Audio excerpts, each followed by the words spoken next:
Once again, I'm here to talk about another video game that I've beaten, and one that I at least talked about briefly a couple days ago now, and that is this legendary 2006 game, Bully by Rockstar. Yep, gonna finally be talking about this one once and for all because I have a lot to say about it, and I gotta tell you, after replaying this game and finishing it, I think that this is one of, if not the most underrated and one of the greatest Rockstar games Rockstar's ever pop out in general. And the fact that this game came out the same year, fun fact, that Vice City Stories, which is a game I also completed recently, came out, is also saying a lot. So it's kind of crazy that for Bully, for a game that came out back in 2006, a lot of the visuals in the game has not only held up super well, the music has held up really well, but the amount of things you get to do in Bully is just mind-boggling. It's just mind-boggling to this day. So I guess to before we go to like the story, the lore, maybe some character highlights here and there, I want to talk about the mechanics in this game. So the mechanics, if you know how the Grand Theft Auto world works at this point, if you play games like San Andreas and Vice City and 3, for example, right? The formula for Bully is no different when playing this game. But now, in the world of Bully, you're now taking over a character named Jimmy Hopkins. And in this, you're pretty much like a student going back to school in this case.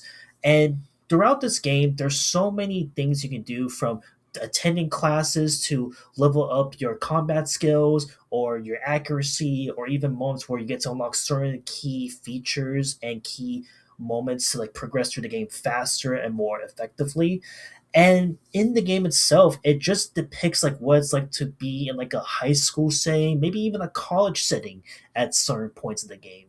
Because this game for me, to kind of get through like a bit of the obvious like one-to-one comparisons to like real life stuff, is this to me feels like the true encapsulation of what it's like to be in high school or in college at some points. Because in this game you get to meet a lot of your standard cliche like schoolmates that you come across. And believe me, when you play Bully, you I feel like at one point or another in your mind, if you ever attended a school in general, you've met someone that was a huge nerd at one time, or a trust fund kid who acts all rich and all like, I don't give a fuck, like I'm gonna make sure I sue the shit out of you, or someone that's like a huge gearhead and it loves to, customize bikes and skateboards, and of course the people that are so focused on being the most popular person in school or just wants to be like one of the big leagues in a football team or a basketball team in your local school. And they captured this so well for a game that came out back in 2006 that even though maybe in some degree it hasn't aged all too well to the current 2026 day, I think that like a lot of like the different characteristics of these different cliques, these different groups in the school was really captured so well in this game itself. And then we go into like the numerous amounts of like different mechanics in this game. The mechanics in this game are still to this day not only one of the most unique video game mechanics out there that not only takes the Grand Theft Auto formula, but in my view refines it and experiments upon it. But simultaneously, this is one of the very few games where, again, you're not going to be robbing cars like GTA first and foremost, right? Your only mode of transportation at times is either going to be like a skateboard, a BMX bike, or if you even go hard to try and go 100% completion, a go-kart, which I'll get into like the crazier shit later on. But believe me when I say that like the mechanics of this game are so good that even the weapon system is just so unique for its time. From using itching power throwing against your enemies where they itch at you and you have a chance to like actually beat the shit out of them with your fists, to stink bombs, firecrackers, the amount of different guns that's in the game that's not, killing people, of course, but like a rocket launcher, and there's also like a potato gun at points, and the infamous classic slingshot that everyone knows and is like the main staple of every bully game out there. Like this game has so many different and cool wide range features that's out there to just experiment, play around, beat up bullies, evade, the upper authorities, and it's just so creative even to this day. Now, with that being said, given like how amazing and unique the mechanics are, this game is also unique in terms of how you start this game off, where you just start off as a brand new spanking student, fresh off the block, and basically every faction in this school in Bulworth, they essentially hates you or they feel like a bit mild towards you. And nothing goes without saying that there's like six factions in this game that you have to like make friends with and 100% like gain their trust. And throughout this game, you get to see like ups and downs where some actions that you do in certain missions could affect another faction. Where let's say you do something really positive for the nerds, for example, maybe then you do something positive for the nerds, but then it's going to lead to a backlash against the jockeys that were maybe like mutual towards you at one point. And it changes it based off of the different types of missions you do. Even if, let's say you do a mission that was part of the greasers, for example, right? Sometimes if you do a mission that's supposed to benefit the greasers, maybe they end up hating you in the long haul. And with that being said, I gotta shout out, like the leaders of these factions, because the leaders in this game is just so unique. Starting off with the big man, the big myth, the gorilla man himself, Russell Northrop. Russell, when you come across him, he's like the main gorilla bully that you just want to avoid. But he and his entire faction turn out to be like the nicest fucking people ever after you beat him in his game and you essentially like took control of the bullies themselves. To Derby Harrington, who essentially, like, as I mentioned about trust fund kids, he's the definition of a fucking trust fund kid who is so spoiled, who is just like, who just has like, oh yeah, my daddy works at this company. I'm gonna make sure I beat the shit out of you. And oh, you think I'm gonna be scared of you? I know boxing, bitch. Like, come at me. Like, Derby actually just encapsulates like the same trust fund kid bullshit I even remember back then growing up in high school. That's the craziest thing I have to mention. Then we have a character with Johnny Vincent. Now, Johnny Vincent, and I don't think this is a reach. I think Johnny Vincent's character, when you play this game, and to an extent, another character, Lola Lombardi, both of these characters, their character dynamic, I feel like these were the inspirations to Grand Theft Auto 4, the Lost in the Dams character, with Johnny Clement's character, and the up and down relationship with his love interest. Like, I really feel like in the case of these two here that I mentioned just now, they were like the blueprint of what was to come. And I feel like, in a way, Rockstar actually did at least reference Johnny Vincent and Lola going into GTA 4's Lost in a Dam. Now, again, that is a reach at the end of the day, but when you really play the game and how Johnny Vincent is, you'll know what I'm talking about. But then moving on, we go into the Nerds faction.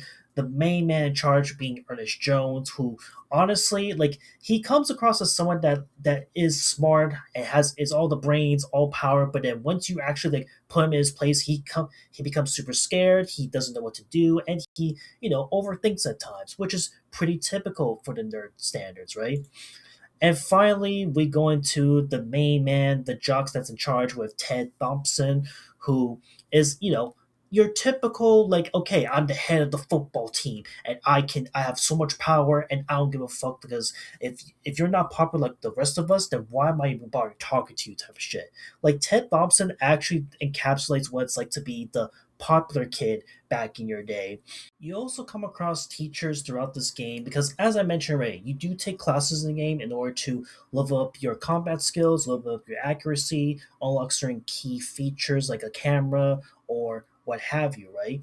And in this game, this is no exception with like how the teachers react when you attend a class or you fail class. And it's really unique for its time where it's just self-aware of what you're doing. And as I mentioned already, the teachers are just so unique that they also have missions that to help them out progress through the said school. And no better example of that than the teacher mission with Miss Phillips.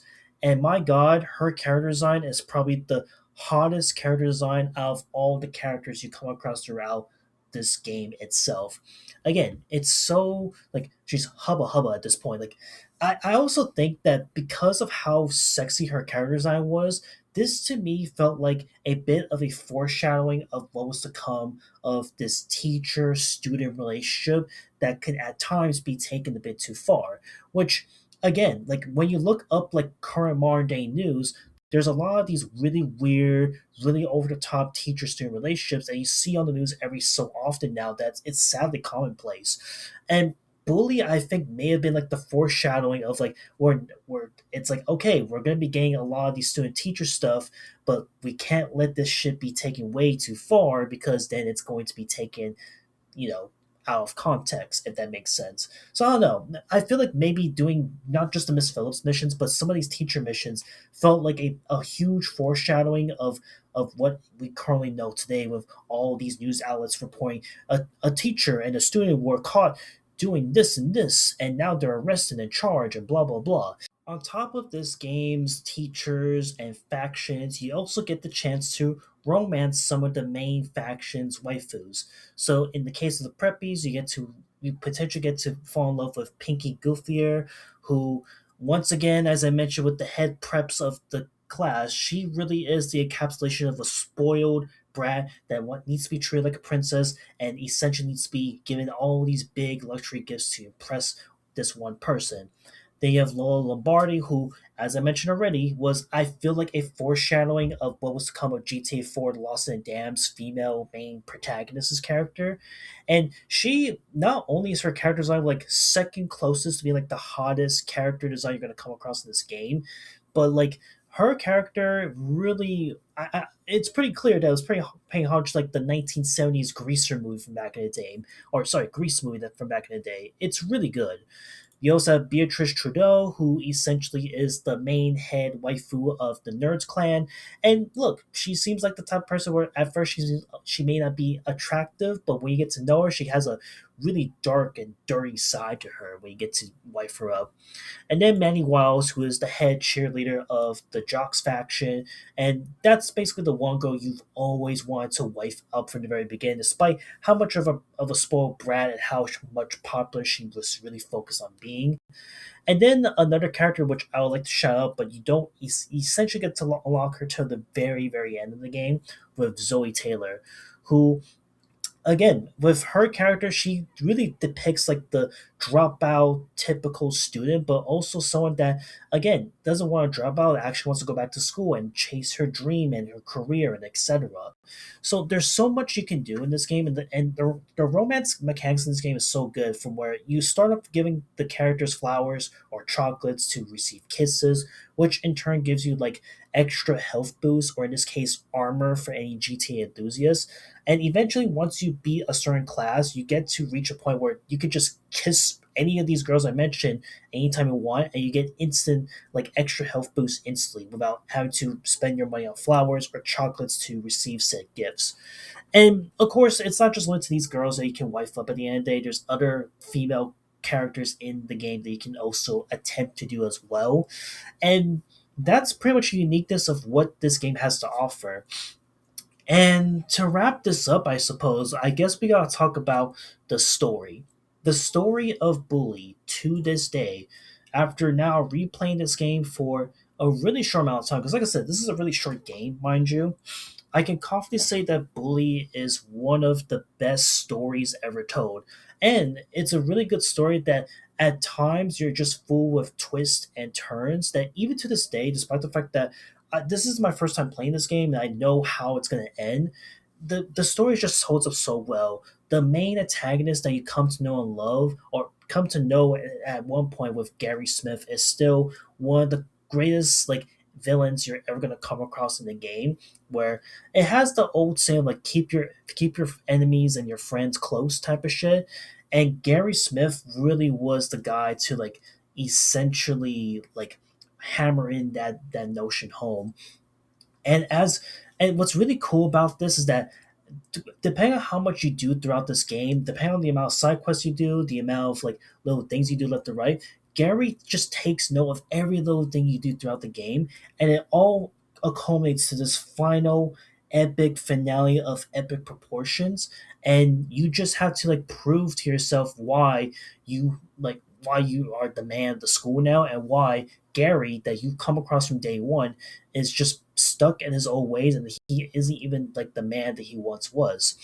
And I don't know, man. That's really all I gotta say about Bully. This game itself is just absolutely incredible. I think that this is a must-play game, and if you are a huge fan of the Grand Theft Auto games itself, this is a game that you 100% need to check out.